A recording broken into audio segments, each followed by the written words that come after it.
머리를 잘라내면 되죠. 머리가 없으면 두통이 없잖아요. 맞아요? 욕망을 없애면은 사람이 욕망 때문에 고통이 오니까 욕망을 없애면은 그러면 고통이 없느냐? 이론적으로는 맞는 말인지 모르지만 그렇지 않습니다. 타이어가 자꾸 팡크 난다고 해서 타이어를 빼서 버리면 됩니까? 차가 가나요? 갈 수가 없잖아요. 그래서 기독교에서는 그렇게 말하지 않습니다. 크고 좋은 꿈을 이루기 위해서 믿음을 가져라. 이것이 성경이 가르치는 기독교의 진리입니다. 그래서 한 사람 한 사람이 얼마나 위대한 사람인가, 그 위대성을 우리가 말할 때에 그 사람이 가진 꿈의 크기를 보고 말할 수가 있습니다. 그래서 포부와 꿈이 큰 사람을 가리켜서 그만큼 위대한 사람이다. 반면에 꿈이 없는 사람, 그만큼 희망이 없는 사람이다 말할 수가 있잖아요. 제가 전에 전도사로 있을 때 우리 교회, 제가 섬기던 교회 목사님 아들이 늘 힘들게 했어요. 얘가 꿈이 없어요. 이름은 대광인데 대광이 아니고 소광이야. 공부도 안 하고 그냥 희망이 없이 살아요. 오죽하면 목사님 날 보고 좀 과외 좀 시켜주라고 하더라고. 그랬더니 얘가 뭐라고 하냐면, 전도사님 나는요 공부할 필요가 없어요. 그래. 왜냐고 했더니 잔돈 거슬러 받을 줄만 알면 되고 글씨만 한글만 쓸 줄 알면 되는 거지 그 이상 뭐가 필요하냐고 그래요. 내가 그랬죠. 뭐 하려고 그러냐고 했더니 저요 동대문 시장에서 지게 질 거예요. 이게 꿈이야.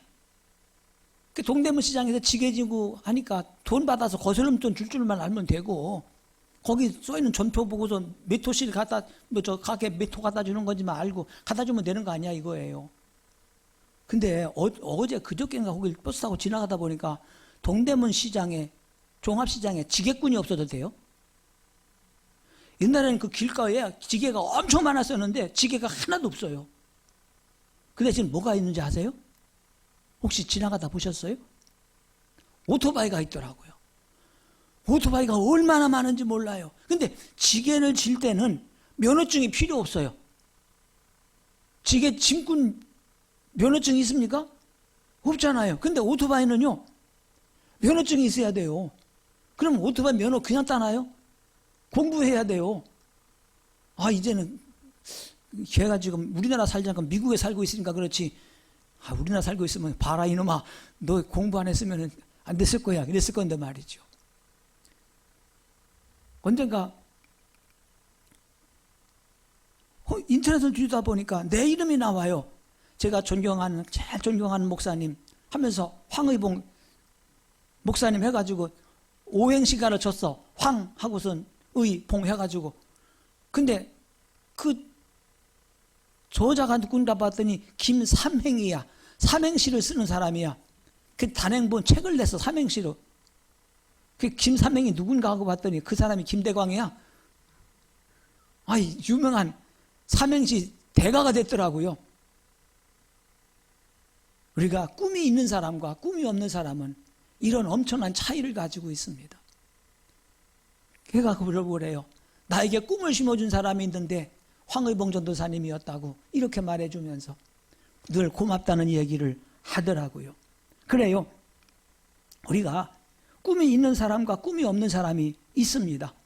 믿음 때문에 당하는 사람, 꿈이 있는 사람은요 믿음 때문에 고난을 당하고 어려움을 겪어도 그 어려움 속에서 의미를 찾게 돼요.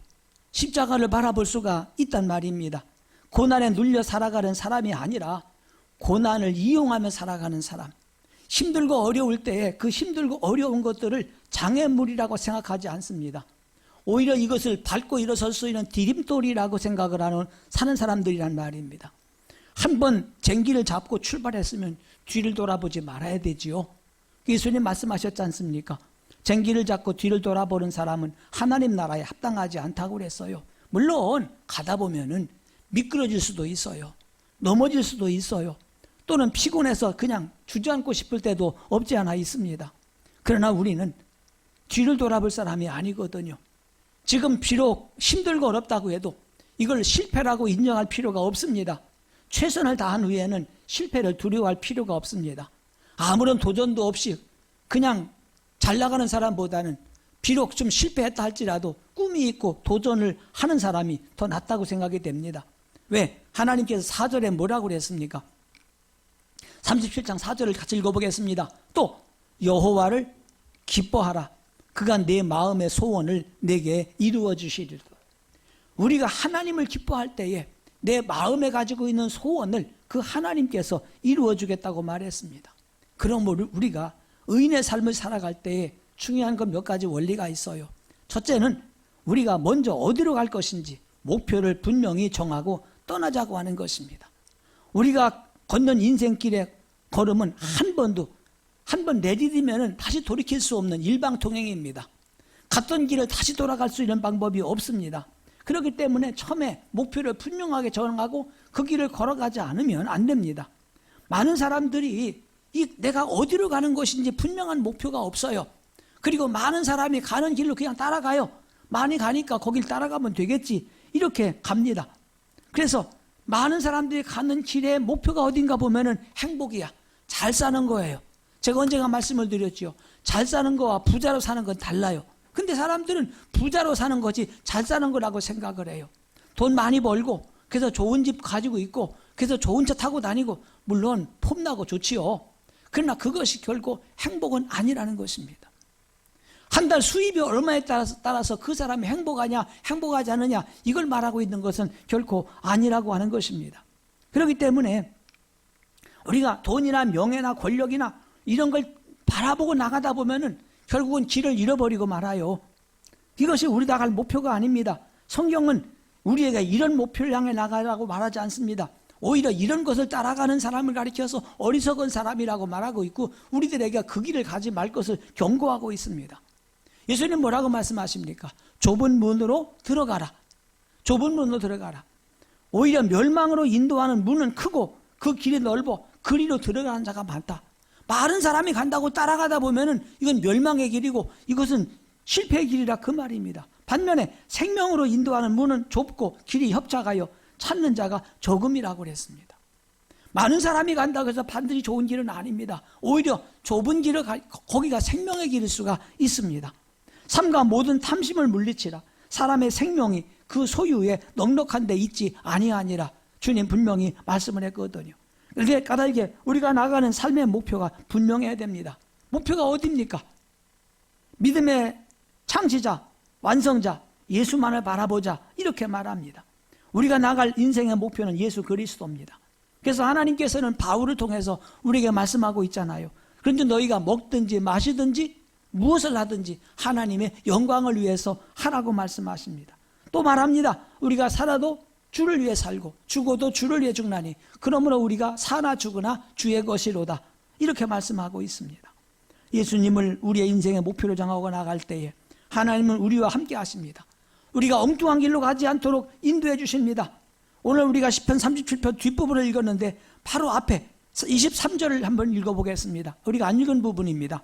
여호와께서 사람의 걸음을 정하시고 그 길을 기뻐하시나니. 여호와께서 사람의 걸음을 정해놓았어요. 내가 갈 길을 정해놓았고 그 길을 기뻐하신다고 그랬습니다.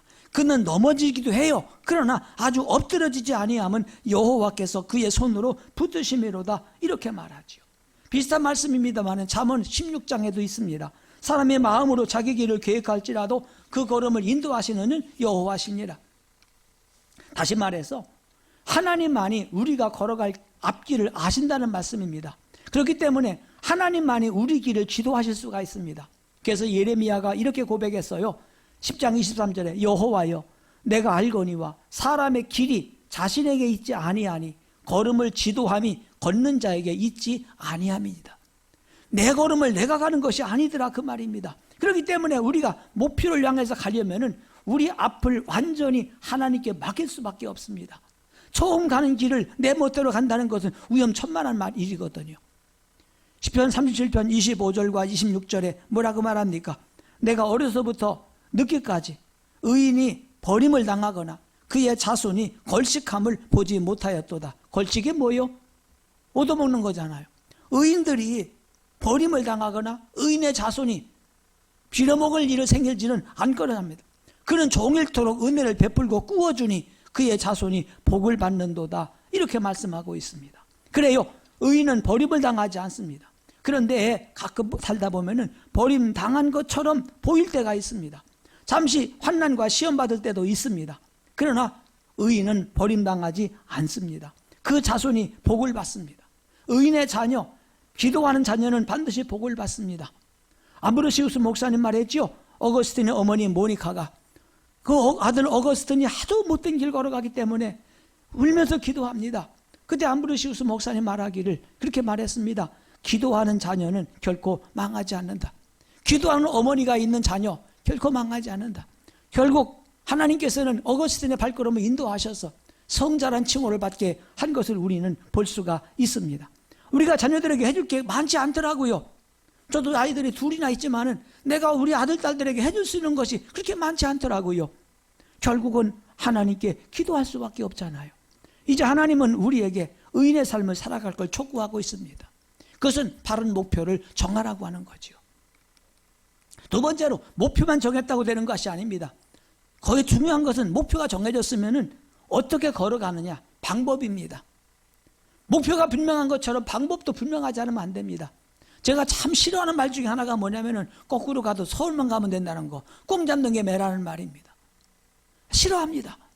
왜냐면은 내가 서울 가고 싶다고 해서 남의 차 뺏어서 타고 가면 되는 거 아니잖아요. 남의 차 훔쳐가고 타고 가도 되는 건 아니지 않습니까? 목표가 분명하다면 그 목표를 향해 걸어가는 방법도 정당하고 바르지 않으면 안 된다 그 말입니다.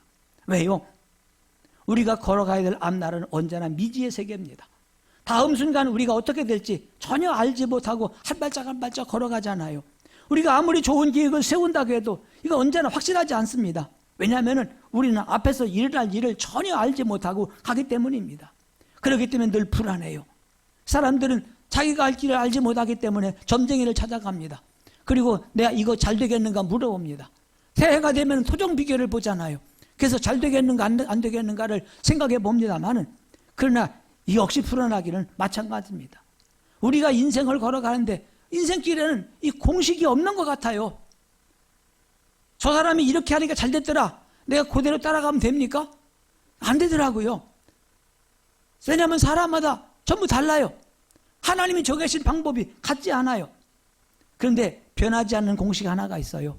그건 뭐냐면은 하나님의 말씀이 가르치는 방향으로 나가라고 하는 것입니다. 이것은 모든 사람에게 다 통용되는 공통점입니다. 하나님께서 지시하신 방향, 하나님이 말씀을 따라 살아가는 것입니다. 그래서 시편 119편 105절에 이렇게 말씀하지요. 주의 말씀은 내 발의 등이요 내 길의 빛이니이다. 내 발의 등이 뭡니까? 발등인가요?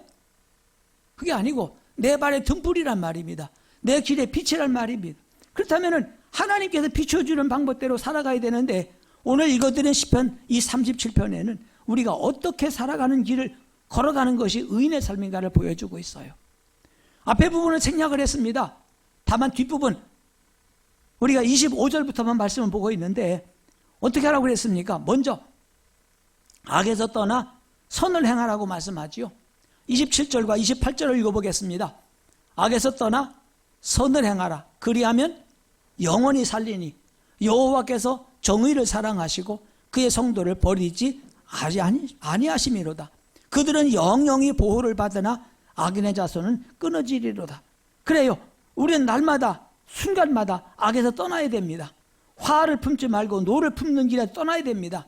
시기하고 질투하고 미워하는 데서도 떠나야 됩니다. 하나님의 뜻을 저버리고 내 고집대로 내 마음대로 살아가는 지금의 삶도 떠나야 됩니다. 악에서 떠나 선을 행하라 이렇게 말합니다. 악을 떠나는 건 알겠어요. 이런 거 안 하면 되잖아요. 그러면 선을 행하는 것이 뭘까요? 구체적으로 어떤 삶일까요? 26절에 말했습니다. 저는 종일토록 은혜를 베풀고 꾸어주니 그 자손이 복을 받는도다. 선을 행한다고 하는 것은 종일토록 선을 베푸는 것입니다. 나누는 것입니다. 이것이 바로 선을 행하는 길입니다. 사도행전 4장에 보면 그랬지요. 믿는 무리가 한 마음과 한 뜻이 되어 모든 물건을 서로 통용하고 자기 재물을 조금이라도 자기 것이라는 이가 하나도 없더라 그랬습니다. 초대교회가 그렇게 한 것처럼 내 것이라고 하지 말고 욕심 부리지 말고 내가 가지고 있는 작은 것이라도 다른 사람에게 나눠줄 수 있는 사람, 그렇게 살아가는 사람, 이것이 바로 선을 행하는 것이라고 말합니다. 욕심에 끌려 사는 것이 아니라 베풀고 나누어주고 도와주고 사는 사람, 하나님은 이런 사람의 길을 보장해주고 약속해주고 있는 것입니다. 두 번째로 의인의 삶은 여호와를 바라고 그 도를 지키는 삶입니다. 34절이지요. 34절, 여호와를 바라고 그의 도를 지키라. 그리하면 어떻게 해요? 내가 땅을 차지하게 하실 것이라. 악인이 끊어질 때에 내가 똑똑히 볼 것이라고 그랬습니다. 우리의 삶의 목표가 여호와 하나님에게 있잖아요. 삶의 기준이 여호와의 도, 그분의 교훈, 그분의 말씀과 그분의 가르침에 있습니다. 우리가 하나님 말씀 안에서 참된 기쁨과 자유를 누릴 수가 있지 않습니까? 그래서 쭉 그때 뒤에 보면은 38절에 악인의 미래는 끊어질 것이나 의인들의 구원은 여호와로부터 온다고 이렇게 말씀하고 있습니다. 그래요. 의인은 넘어져도 곧 일으켜 주십니다. 버리당하지 않습니다. 아까 읽어드린 것처럼 의인의 자손들이 빌어먹는 일은 없을 것입니다. 하나님이 지켜주시기 때문에 그렇습니다. 의인의 삶을 살아가야 될 이유가 여기 있습니다. 우리가 악에서 떠나 선을 행하고 여호와를 바라고 그 도를 지키는 삶이 되어야 될 이유가 바로 여기 있습니다. 어떻습니까? 우리가 지난 10개월 동안 살아왔는데 지난 10개월 동안의 삶이 여러분 자신이 이끌어온 삶이 아니면은 하나님이 이끌어준 삶을 살았는가? 금년에 시작을 하면서 코로나19가 올 거를 생각했습니까? 전혀 모르고 출발했지 않습니까? 금년에 이렇게 비가 엄청나게 오고 태풍이 계속 올 줄 알았습니까?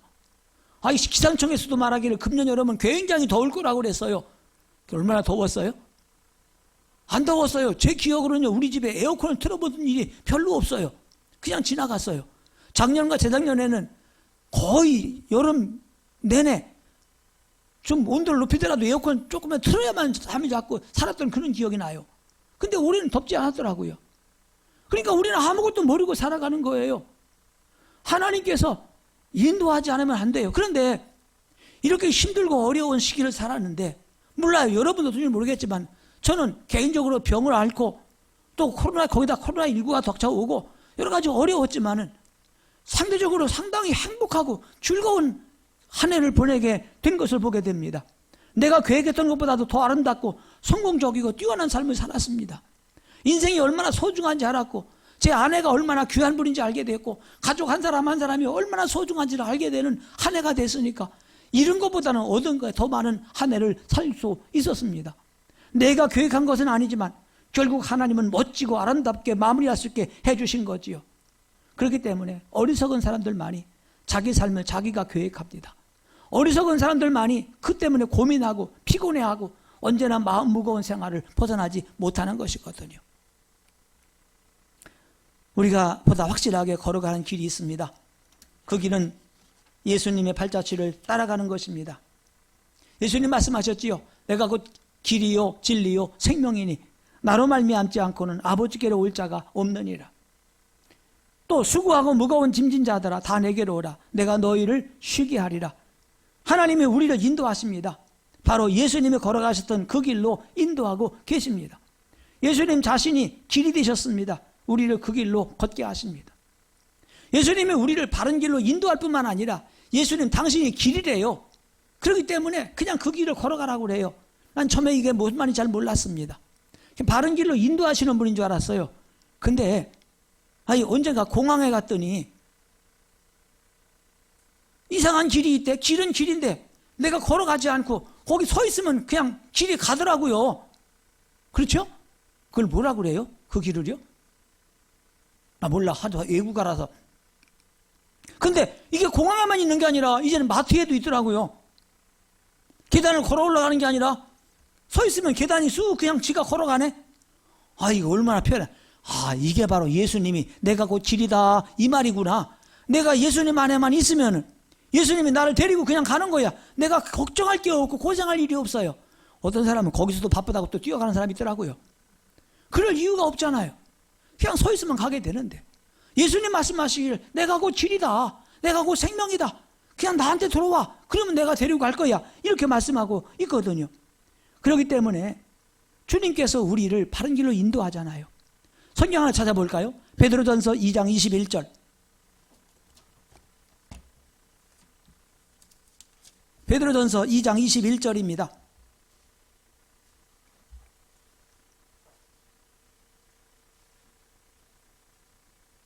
이를 위하여 너희가 부르심을 받았으니, 그 다음에 그리스도도 너희를 위하여 고난을 받으사 너희에게 본을 끼쳐, 그 다음에 그 자취를 따라오게 하려 하셨느니라. 그렇습니다. 예수님께서 우리에게 본을 보여주셨습니다. 그 발자취를 따라오겠다고 그랬어요. 그러면 예수님의 발자취를 따라간다는 말이 무슨 말일까요? 그가 걸어가신 길을 걸어가는 건데요. 그분이 걸어가신 길이 무슨 길입니까? 봉사의 길입니다. 섬기는 길입니다. 그렇기 때문에 예수님은 이 땅에 오실 때 섬김 받으러 오신 분이 아니라 섬기러 오셨다고 그랬습니다. 예수님처럼 섬기는 자리에 있자, 그 말입니다. 예수님은 한 생에 사셨지만 당신을 위해 살지 않았습니다. 오직 남을 위해 살았습니다. 물질과 권력과 명예가 없는 가난한 사람으로 오셨습니다. 그리고 가난한 사람을 돕기 위해서 한 생애를 살았습니다. 우리가 주님을 따라간다고 그러면서 내게 무언가 쌓아두려고 하고 더 많이 가지려고 하고 욕심을 부린다면 예수님을 따라가는 삶이 아니잖아요. 작은 것을 가지고 있지만 부침개 한 개라도 서로 나눠 먹을 줄 알고, 고구마 한 박스를 샀어도 서로 나눠 먹을 줄 알고, 이렇게 베풀고 섬기고 나누는 삶, 이것이 바로 주님을 따라가는 삶이라, 그 말입니다. 예수님 발자취를 따라간다고 하는 것은 그가 걸어가신 희생의 길을 따라서 가는 것입니다. 이웃을 위해 희생하는 것입니다. 내가 손해보지 않으려고 하면 안 돼요. 이웃을 위해 산다고 하는 것은 내가 뭔가 손해를 보지 않으면 안 됩니다. 예수님은 당신의 목숨을 많은 사람의 대속물로 주러 오셨다고 그랬지 않습니까? 우리도 예수님처럼 이웃을 위해서 희생하는 사람이 되어야 됩니다. 조금 손해만 보면 좀 어떻습니까? 그것이 더 행복할 수가 있잖아요. 내가 손해 안 보려고 아웅다웅 싸우다 보면은 물질적인 손해는 안 봤을지 모르지만 마음은 편하지 않아요. 그냥 쿨하게 양보하고 내주고 나면은 조금 손해 볼지 모르지만 마음은 편하고 행복한 삶을 살 수가 있거든요. 예수님은 조롱과 멸시 당하면서도 그것 때문에 변명하고 어떻게든지 그 고생 안 하려고 바둥바둥 싸우지 않았습니다. 그냥 묵묵히 십자가 지고 그 길을 걸어가셨습니다. 맞습니다. 우리가 세상을 살다 보면 때로는 오해를 받을 때도 있어요. 때로는 천대를 받을 때도 있어요. 때로는 마음 속상한 일도 있을 때가 있어요. 변명하지 마세요. 함께 싸우려고 하지 마세요. 그거 이기려고 하지 마세요. 그냥 묵묵히 참고 견디면서 희생의 길을 걸어가는 것입니다. 끝까지 참고 나가는 사람, 마침내 예수님과 함께 승리의 부활에 참여하게 될 것입니다. 예수님이 얻으신 풍성한 하늘의 상을 받게 될 것입니다. 생명의 면류관을 줄 거라고 약속하고 있거든요. 그런데 우리가 할 것은요, 우리가 예수님 뒤를 따라가려고 하는데 잘 안 되더라고요. 마음은 그렇게 하겠다 생각하는데 막상 하려다 보면 그게 안 돼요. 속이 뒤집어져요. 왜 그럴까요? 내가 할 수 없다는 것입니다. 결국은 나를 이끌어줄 분이 계셔요. 성령께서 나를 도와주시고 나를 이끌어주시고 나를 인도하지 않으면 안 돼요.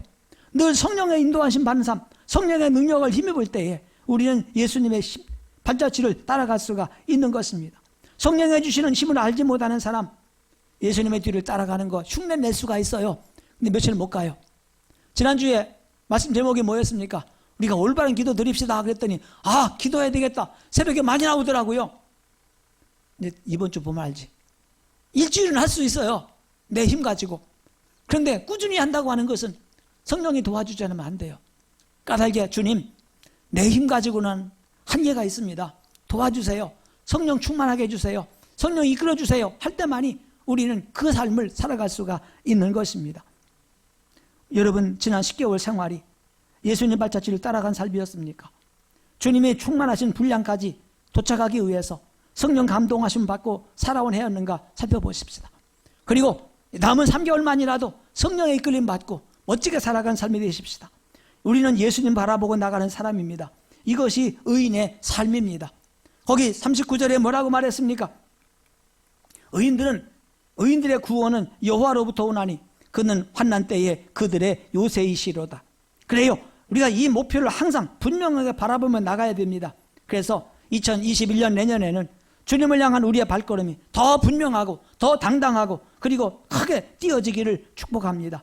하나님이 약속하셨습니다. 40절에 여호와께서 그들을 도와 건지시되 악인들에게서 구원하심이로다. 그를 의지한 까닭이라고 그랬습니다. 하나님은 우리를 도와주시겠다고 그랬습니다. 하나님은 우리를 건져주겠다고 그랬습니다. 하나님은 우리를 구원하겠다고 그랬습니다. 누구를? 하나님을 의지하는 사람들에게 이렇게 해주겠다고 말씀하고 있습니다. 하나님을 의지하고 예수님 보여주신 의인의 삶을 살아가는 사람들, 하나님이 도와주십니다. 하나님의 강한 팔이 여러분의 손을 잡아 인도하심으로써 복된 생애를 이루기를 주의 이름으로 축복합니다. 아멘. 고마우신 하나님 아버지 감사합니다. 여호와께서 사람의 걸음을 정하시고 그 길을 기뻐하신다고 그랬는데 주님, 내 인생 내 맘대로 살지 아니하고 주님께서 보여주시는 그 길을 걸어가며 주님의 인도하시는 그 삶을 살아가기를 원합니다. 내 방법, 내 고집대로 살기보다는 기도하며 주님의 인도하심 따라 살아가는 삶이 되기를 원합니다. 주님께 동성하고 주님이 걸어가신 발자취 함께 걸어가는 삶이 되기를 원합니다. 저희를 붙잡아 주시옵소서. 그래서 금년 한 해 하나님 기뻐하시는 선한 삶을 살게 하옵소서. 나보다 어려운 이웃을 바라보며 그들에게 사랑을 베풀며 주님의 사랑을 보여주는 삶을 살 수 있도록 도와주시옵소서. 욕망의 지배를 받는 삶이 아니라 하나님 말씀에 지배하는 삶을 살아가는 2020년 남은 기간이 되고 2021년 새해를 향하여 힘차게 출발하는 저희들이 되게 하여 주옵소서. 예수님의 이름으로 기도드립니다. 아멘.